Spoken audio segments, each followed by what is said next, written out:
As tension between the British and the colonists increased, representatives from each colony met, creating the Continental Congress, which appointed the Committee of Five to draft a Declaration of Independence from Great Britain.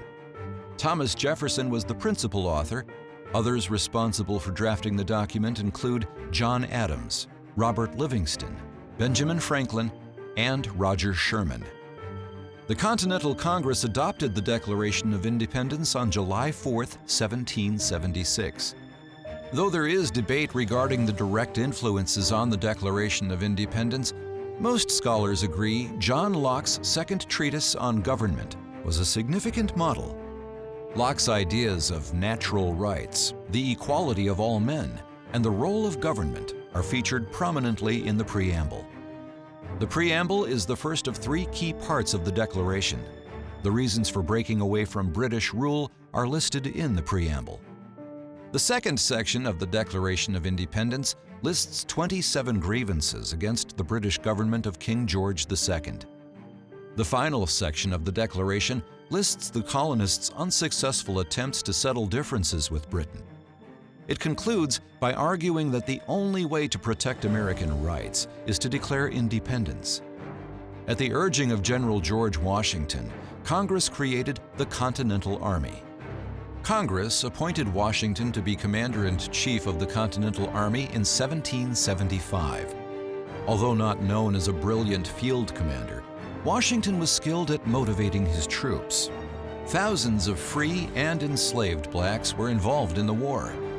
Offering their loyalty to the side that would offer the best prospect for liberty, some enslaved blacks fought in exchange for freedom, and others fought against the American cause alongside the British. American Indians found themselves in conflict. With the encroachment of American settlers upon their homelands and the British relinquishment of territory, many tribes attempted to remain neutral. Other tribes fought, some with the British and some with the Americans, but all in efforts to protect their own trade, resources, and homelands. Women were also active participants during the war, uniting in boycotts against imported goods such as textiles and tea, opening their homes to quarter American soldiers, and serving as cooks, nurses, seamstresses, supply scavengers, and even soldiers. Some women even worked as spies for both sides of the war. American organizations were developed, such as the Ladies' Association of Philadelphia, to raise funds.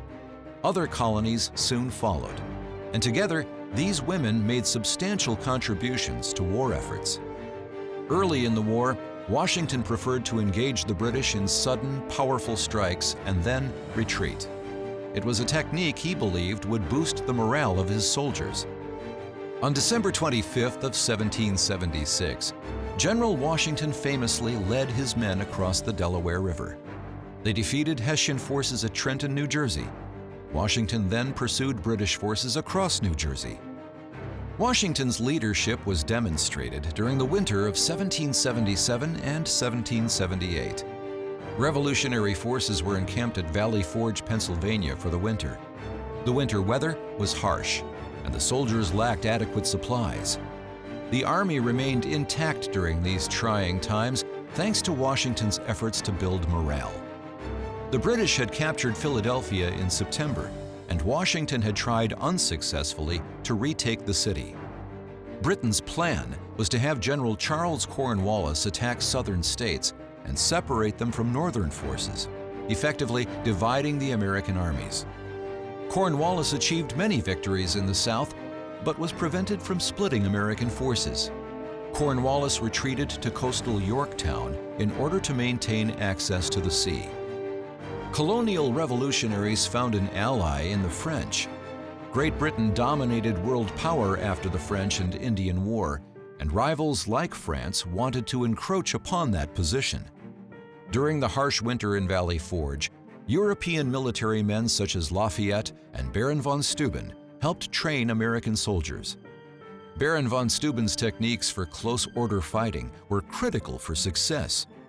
The Battle of Saratoga and the diplomatic efforts of Thomas Jefferson, Benjamin Franklin, and John Adams led France to join American forces. which essentially turned the tide of the American Revolution. The French naval fleet rushed to cut off British evacuation, and Cornwallis was trapped. With the help of the French, the British were forced to surrender at the Monmouth Courthouse in Yorktown, Virginia. In 1783, the Treaty of Paris formally ended the American Revolutionary War. The United States won its independence and gained control of the land stretching to the Mississippi River.